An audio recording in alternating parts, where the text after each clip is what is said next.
Hello friends, this is Siya and welcome back to the channel study lover Siya. So friends, आज की इस video में हम लोग ऐसे बाबा की बात करेंगे जिनके आशीर्वाद से अमेरिका के बड़े बड़े बिजनेसमैन आज खड़े हैं और हम लोग उनके बारे में जानते तक नहीं हैं। जब पीएम मिस्टर नरेंद्र मोदी 2015 में अमेरिका को विज़िट किए तब फेसबुक के सीईओ मार्क जुकरबर्ग ने भी उनसे मुलाकात की और अपनी भारत यात्रा के बारे में बताया। इसके बारे में कोई नहीं जानता था या बहुत कम ही जानते थे।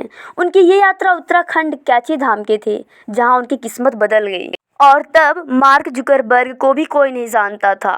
जो फेसबुक उनकी नीलाम होने वाली थी वही फेसबुक उन्हें फर्श से अर्श पर पहुंचा दी और आज तो फेसबुक अपनी सफलता की कहानियां लिख रही हैं जिसमें हमारे इंडिया की सबसे बड़ी हाथ है और वो भी नीम करोली बाबा की। और इस बात को खुद ही मार्क जुकरबर्ग ने ही बताया था। उन्हें इंडिया के कैची धाम आने का सजेशन एप्पल कंपनी के फाउंडर स्टीव जॉब्स के द्वारा मिली थी जब मार्क जुकरबर्ग फेसबुक को बेचने वाले थे। तो हम लोग बात कर रहे हैं नीम करोली बाबा या नीम करोली बाबा के बारे में, जिनके फॉलोअर या शिष्य इंडिया में तो कम है लेकिन विदेशों में सबसे ज़्यादा। जिस समय कई बाबाओं ने देश का नाम खराब किया उस समय Neem Karoli Baba Indian tradition and belief को बचाने के लिए चट्टान की तरह खड़े रहे। उन्होंने न जाने कितने मिरेकल्स किए थे। तो सबसे पहले हम लोग जान लेते हैं उनकी बायोग्राफी। नीम करोली बाबा का जन्म उत्तर प्रदेश के फर्रुखाबाद डिस्ट्रिक्ट के अकबरपुर गांव में हुआ था 1900 ईस्वी में। उनका नाम लक्ष्मण नारायण शर्मा था। मात्र 11 साल की उम्र में ही इनकी शादी हो गई थी, बट इन सभी में इनका मन नहीं लगता था तो इसलिए घर गृहस्थी त्याग कर श्री हनुमान जी की भक्ति करने लगे। 17 साल की उम्र में ही उनको आध्यात्मिक ज्ञान प्राप्त हो गया था। फिर अपने पिता के रिक्वेस्ट पर वो घर वापस आ गए और उन्हें 2 बेटे और 1 बेटी भी हुई। मन न लगने की वजह से 1958 में मानवता और हनुमान जी की सेवा करने के लिए फिर से एक बार घर छोड़ दिए और 13 साल तक श्री हनुमान जी की ध्यान में लीन रहे। इनके विदेशी शिष्य या फॉलोअर की बात करें तो इनकी बहुत बड़ी लिस्ट है, जैसे रिचर्ड एल्बर्ट जो कि हार्वर्ड यूनिवर्सिटी के प्रोफेसर थे और जिन्हें बाबा ने रामदास नाम। हॉलीवुड की फेमस एक्ट्रेस जूलिया रॉबर्ट जो इनके फोटो से ही इन्हें अपना गुरु मान ली। एप्पल के फाउंडर स्टीव जॉब्स और फेसबुक के सीईओ मार्क जुकरबर्ग, ऐसे ही बहुत सारे लोग थे और अभी भी हैं। बात करें इनके मिरेकल्स की तो इसकी भी बहुत बड़ी लिस्ट है।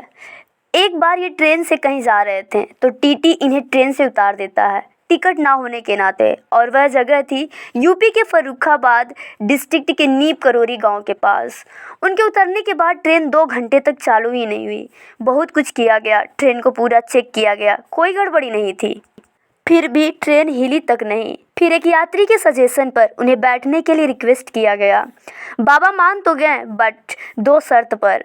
पहला था कि रेलवे उसी जगह पर एक स्टेशन का निर्माण कराएगा क्योंकि नीम करोली के लोगों को ट्रेन पकड़ने के लिए कई मील चलना पड़ता था। दूसरी शर्त यह थी कि रेलवे एम्प्लॉय ट्रेन में यात्रा करने वाले सभी साधुओं से अच्छा व्यवहार करेंगे। उसके बाद बाबा के ट्रेन में सवार होते ही ट्रेन चल दी। बाबा के नाम की बात करें तो उन्हें कई नामों से जाना जाता है, जैसे नीम करोली में कुछ समय रुकने के नाते उन्हें नीम करोली बाबा कहा जाने लगा। उन्हें हांडी वाला बाबा, तिकोनिया बाबा और गुजरात में तलैया बाबा और यूपी में उन्हें चमत्कारी बाबा यानी मिरेकल बाबा के नाम से जाना जाता। वैसे तो लोग उन्हें श्री हनुमान का अवतार मानते थे बट बाबा कभी इस बात को नहीं माने।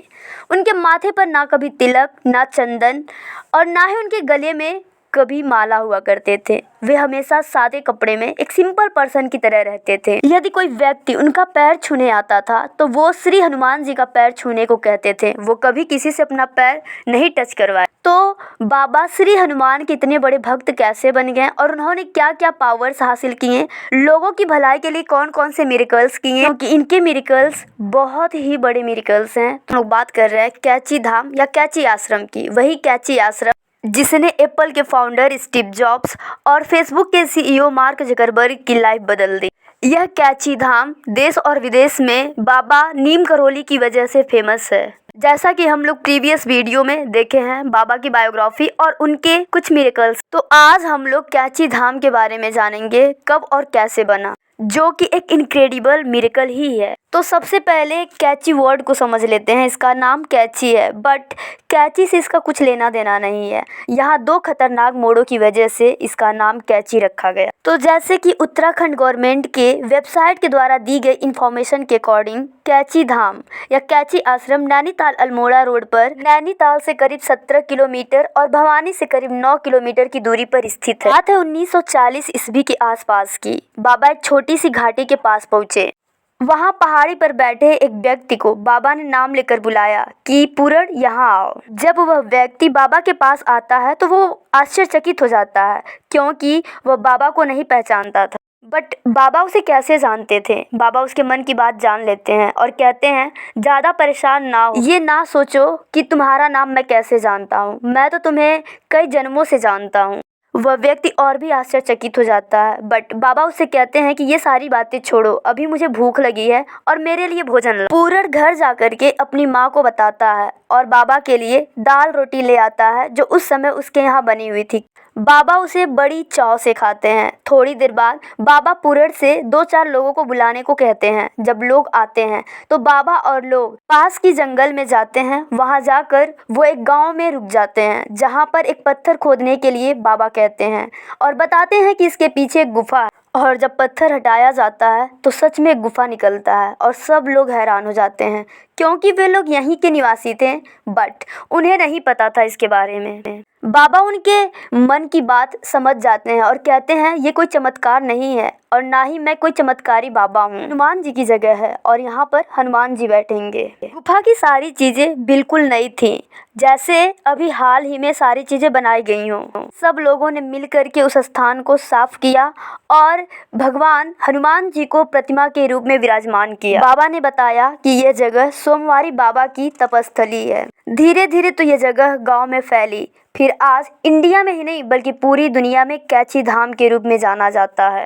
पीस की तलाश कर रहे लोगों के लिए यह किसी तीर्थ स्थल से कम नहीं है। कुमायूं की पहाड़ियों पर कैची धाम आश्रम उसी जगह पर बनाया गया है जहां पर नीम करोली बाबा ने श्री हनुमान जी की स्थापना की थी।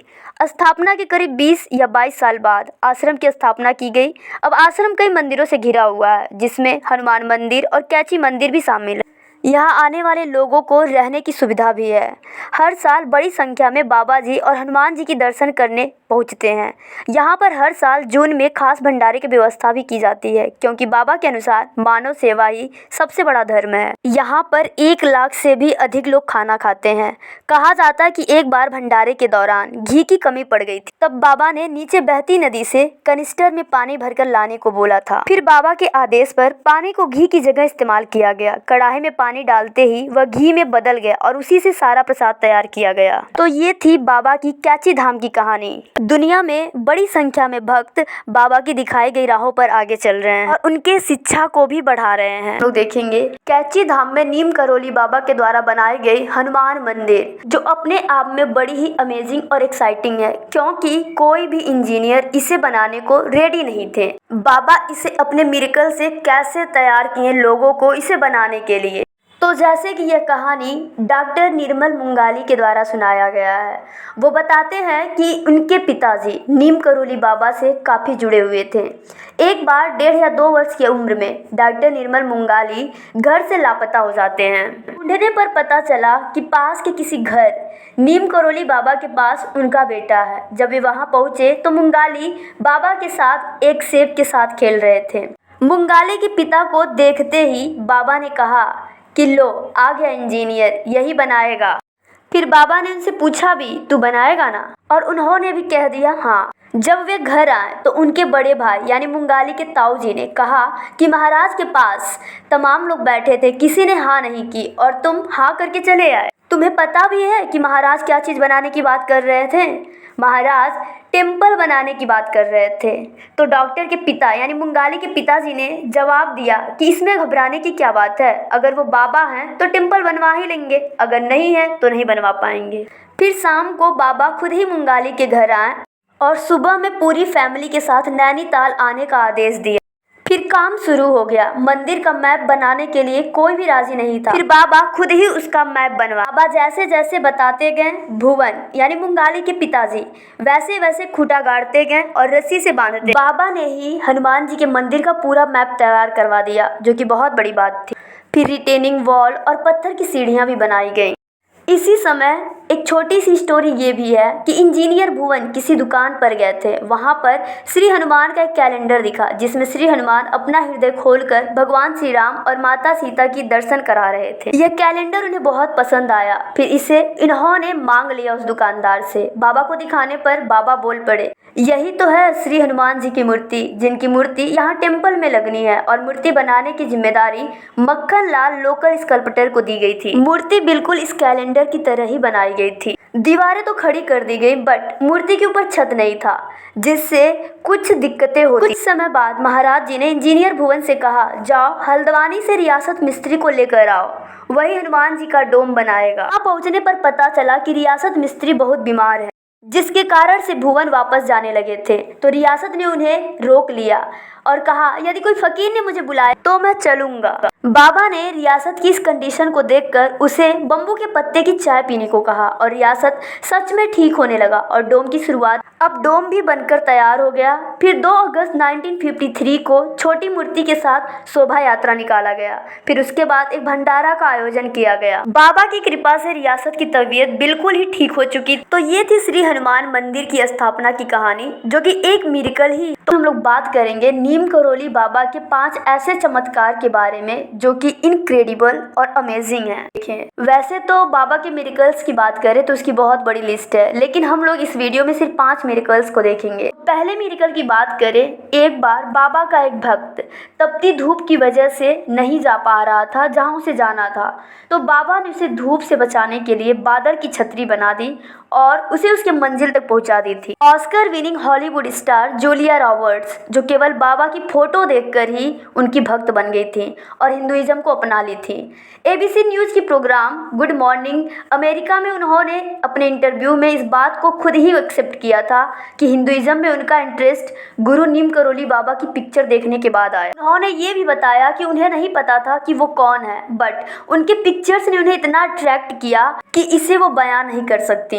वो इसके पहले बाबा से कभी मिली भी नहीं थी और जब उनका ये इंटरेस्ट जगा तो बाबा अपनी शरीर त्याग चुके। बाबा के समय 2 बड़े political leaders Govind Ballabh Pant UP और उत्तराखंड के सीएम रहे नारायण दत्त तिवारी। उसी दौरान एक न्यूज़ आई, गोविंद बल्लभ पंत नहीं रहे, बट बाबा ने बताया कि अभी गोविंद बल्लभ पंत का टाइम नहीं आया है, अभी उन्हें जीना है। और सच में काफ़ी बीमार रहने वाले पंत की ये न्यूज़ गलत ही निकली। वो ठीक हो गए और काफ़ी टाइम तक जिंदा रहे। फिर ये मिरेकल है बांग्लादेश के first president Sheikh Mujibur Rahman के बारे में।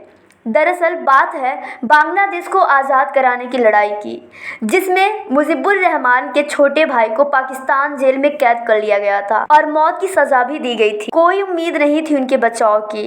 उसी दौरान दिल्ली के बिरला मंदिर में बाबा से मुजीबुर रहमान अपनी बातें कहने में हेजिटेशन फील कर रहे थे, बट बाबा जान जाते हैं और कहते हैं, तुम्हारा भाई जल्द ही वापस आ जाएगा, जाओ और स्वागत की तैयारी करो। उन्हें विश्वास नहीं हो रहा था बाबा की बातों पर कि ये कैसे हो सकता है। बाबा ने एक बार फिर यही बात कही और वो चले गए। फिर वही हुआ बाबा ने जो कहा था, बट कैसे?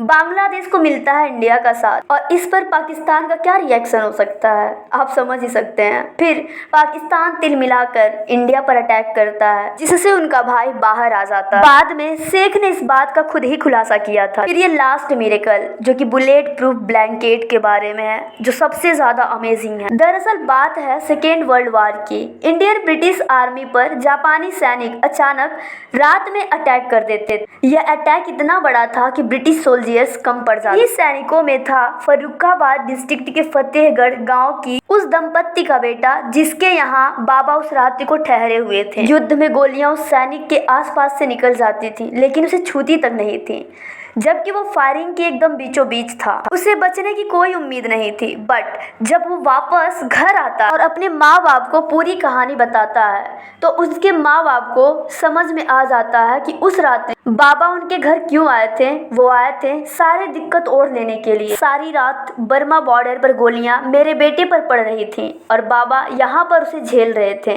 जिसकी वजह से पूरी रात वो दर्द में थे। उन्हें यकीन हो गया था कि बाबा ने जिस कंबल को गंगा में बहाने को दी थी उसमें वही गोलियां थी। तो ये थी बाबा के कई सारे चमत्कारों में से 5 चमत्कार। आपको कैसा लगा कमेंट बॉक्स में ज़रूर बताइए। Thanks for watching this video. Please like and subscribe this channel. Thank you.